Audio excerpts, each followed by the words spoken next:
Now, NDTV special reports from Davos, and in an exclusive interview, New Zealand Prime Minister John Key says that India has the ability to move the dial for global growth.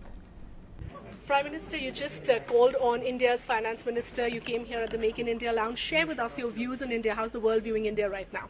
Well, I think everyone's extremely optimistic about India. They can see the demographics are huge. New government, the Prime Minister is extremely well respected. He comes with a magnificent track record, and as I said to the Minister of Finance, I mean, there is a strong Indian community in New Zealand. We think there's a lot more we can do together, and our only hope is that India doesn't beat us in the Cricket World Cup. But outside that, it's a very strong relationship. All right, besides cricket, of course, that's an interesting point you've made. But going forward, tell us a little more about how you intend to strengthen this bilateral relationship. Also, whether India is really emerging as the star when we talk about the emerging markets. Well, I think you can see by Prime Minister Modi's speech last week just how ambitious he is for India. And I think if you think about the products that we sell, particularly food, it's fairly clear that India, with the sort of demographics you have potentially huge demand.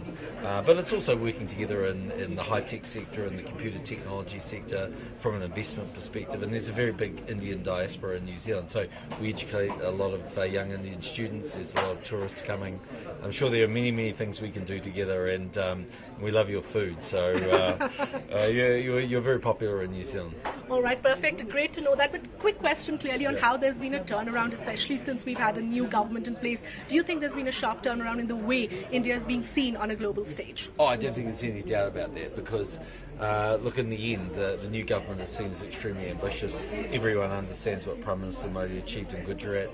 I think he's got a huge mandate from the Indian people to reform India and ultimately to grow the economy. And with 1.3 billion people, there are very few things that can move the dial for global growth, but India is one of those. New Zealand can't with 4.5 million people, but India can, so it's very exciting.